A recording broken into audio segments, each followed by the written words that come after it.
If you guys have been a part of my life for a long time, you know about my first generation CTS-V. Now it's a V1. This was a 04 LS6 T56 car, as all of them were.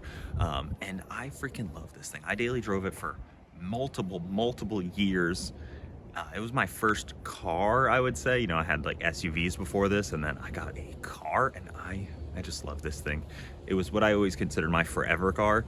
I would never get rid of it, and I've still held to that. But it's sat since 2018. It's sat here since 2019, and I'm gonna clear out the garage, pull it out, get it some fresh air. Maybe it'll stay here and I'll put it back together here. Maybe I'll move it over to the other side of the garage. I don't know yet, but I'm gonna clear out some of this shit, and then we can go from there, drag it out. And even if I drag it back in, who cares? But it needs to go out of the garage. That'll probably help with the motivation. It's got 4 flat tires as well. I have 2 sets of wheels for this thing. But before that, I should say why I've gotten so much motivation for this car. Well, I got rid of the 240 that I had sitting here, and I instead replaced it with a little like stack of cash about yay high.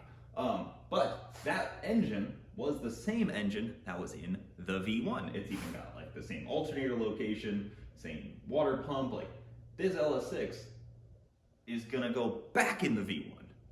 And I have a transmission for it. This transmission. This is a T56 Magnum, actually. It is not the transmission that came out of it. Most people didn't use these at the time when I built it, but now a bunch of companies make extenders. So I can actually put the shifter where it needs to be in the tunnel and use this. And this gives me a bunch of benefits because, you know, the output shaft on this can actually accept a regular style yoke. And I can use like a regular style trans instead of like some stupid unobtainium trans that the V1 uses. That's the hope. And I even got a good clutch for it. The input shaft onto the clutch is gonna be normal now instead of some weird V1 stuff, and it's gonna all be great. That's the hope. And it keeps me from having to work on the Camaro because I don't know, I've been avoiding it. It's also got the same wheels as the Camaro. It's got slicks and skinnies that are the same 4-star F14s. I gotta pull this thing out. I miss it.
All right, now that it's got a little sunlight, fortunately there's a little hole right there, so hard to get it out. I'll have to pull it with the truck or something.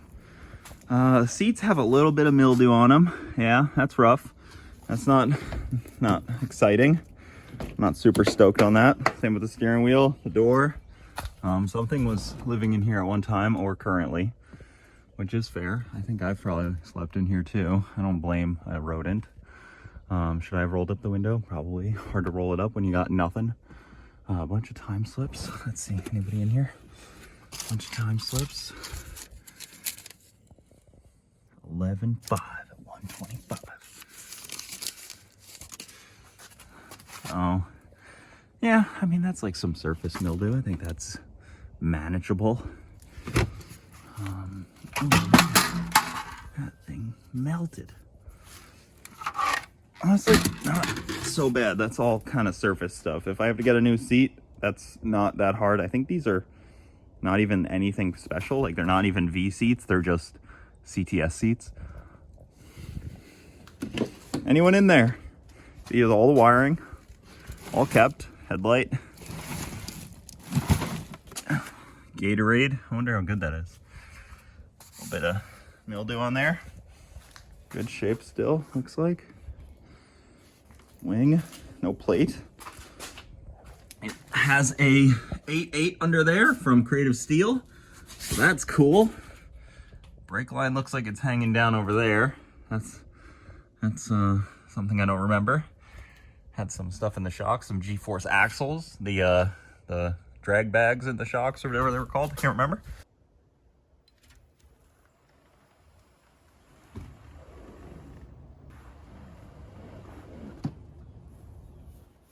Ain't got no traction. All right. Don't pull it too fast. You were like, all right. I just thought you were touching the gas. Don't even touch the gas.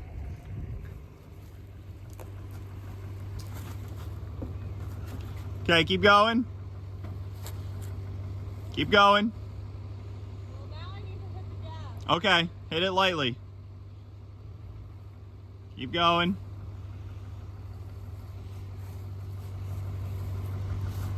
All right, you're good. All right, it's out in the sunlight for the first time since 2019. What is that, 7 years? Yeah, that's crazy. 7 years. You know, I did hit the gas at first because I thought I had to. No, at idle it would have pulled it out. It was just like, I was only worried about if it started rolling forward, it was gonna hit the truck because I don't have brakes. I don't have the use of brakes. yeah. Good looking car. Okay, I found another little mouse nest here and some droppings.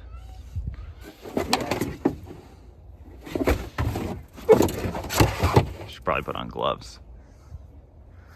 Oh yeah, there's some nastiness there. Looks like some mouse piss.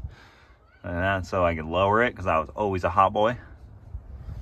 My wiring for the battery relocation, and I had an ice tank back here for the blower.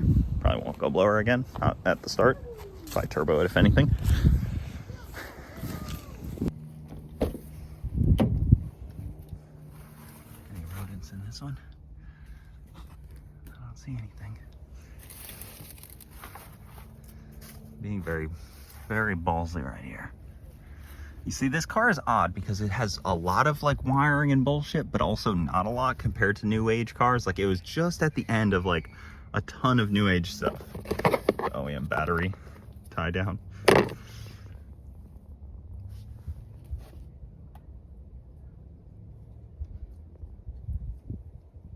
No animals. They got a lot of time slips. Oh, micro SD card. Adapter, pocket knife, radar detector. Oh man, look at all these pocket knives in here. Dang, this one was nice. Forgot about this one.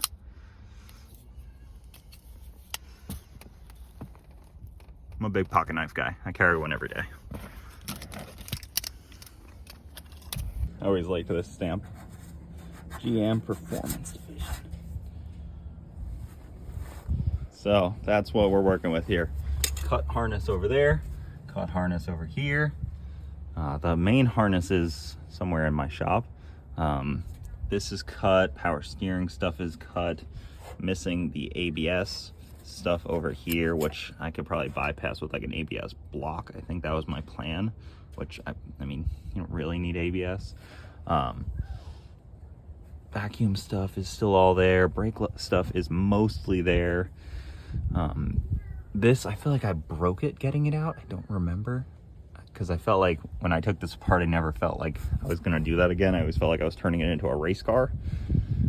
All right, I see CTS-V, see V1 oil pan, I see V1 harness, I see radiator. That is the transmission that was in it. More parts. It's basically just a shop full of V1 parts. For all your stuff. Headers for it. That's the full exhaust that was on it. That thing was loud. That's a box of, it's been loud, it's been quiet, it's been broken, it's been not broken. That exhaust sounds nice. The Billy Boat stuff is super nice. I mean, it's all 3-inch stainless, super nice stuff. It sits back there. Look at my beautiful wife too. Look at the way that it sits. Ooh, ooh, oh, oh, it's so good. It's so good. This car will be so fun to have back. Okay, and then wheels and tires. If you know V1s, you'll probably be like, dang, these are the wheels. They are not the ones that you see on every V1. These are V1 GM accessory wheels that, from my understanding, are on very few. You'll see like maybe a dozen of these wheels, I feel like. The one thing about wheels on this thing is it is 6-lug. So most wheels don't just go on there. It's not 6-lug like a Viper either. It's like a unique 6-lug that is just for this car. That makes things unfortunate. So I got these wheels and I got those wheels. Like, is this car new enough to have like real location for like a kid's seat? I don't even know. I don't know when that became like a standard. Ugh, it's kind of yucky back here. I need like a parts car, like a nice interior parts car almost.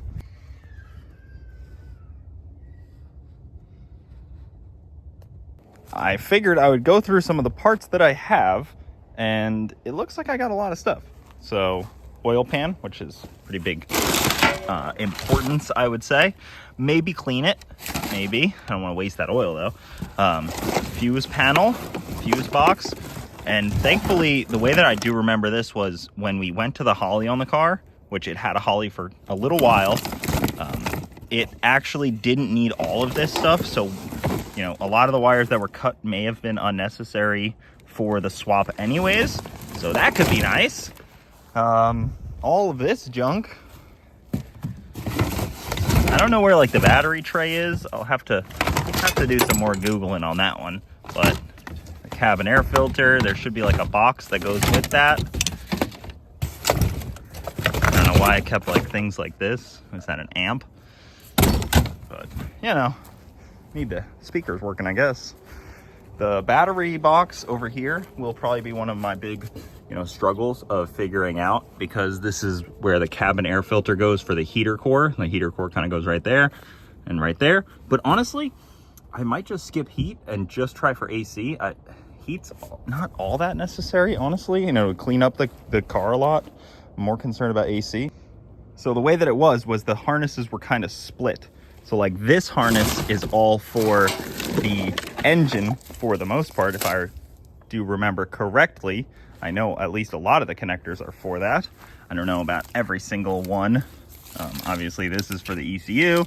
You see like injector stuff here, and I just don't know what like these ones go to. I feel like these might go to something that isn't engine, but that would be the hope, is to separate engine from body control to, you know, streamline the wiring a lot. But unfortunately the engine harness came out, but the body control one did not come out right, and the rest is history. You can see the ECU right here.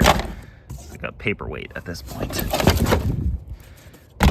What's this? Oh, that's that.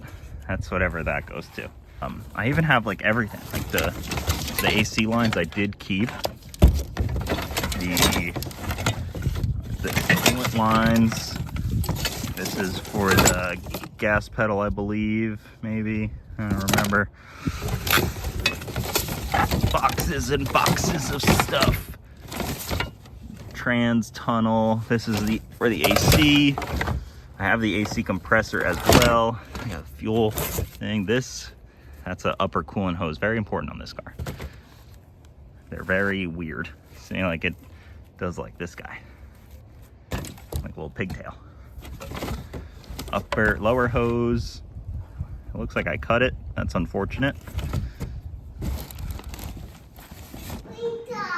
What are you doing? So that's the project as it sits. Hopefully he doesn't drive that thing forward. That's the project as it sits. V1 Resurrection. I do still have this car, the Gen 2 CTS-V, but this car is automatic. It's nice, it's rare. I don't want to beat on it the same way I want to beat on the V1. I want the V1 to be like a fun beater, stick shift, kind of hot rod. This is more of like a luxury cruiser, I would say. I know that sounds odd, but it kind of, this car's auto, my car will be stick shift. I think it'll be a little more of a different feel and vibe than this car. Maybe single turbo, I don't know. I gotta figure that out. CJ, what should we do? Turbo, naturally aspirated? Yeah. Should we put a turbo. do a turbo? Yes. What size? That. Like a big size, like a big turbo, like a maybe like a 76, not too big. Yeah, maybe something like that. I don't know. Let me know what you guys think.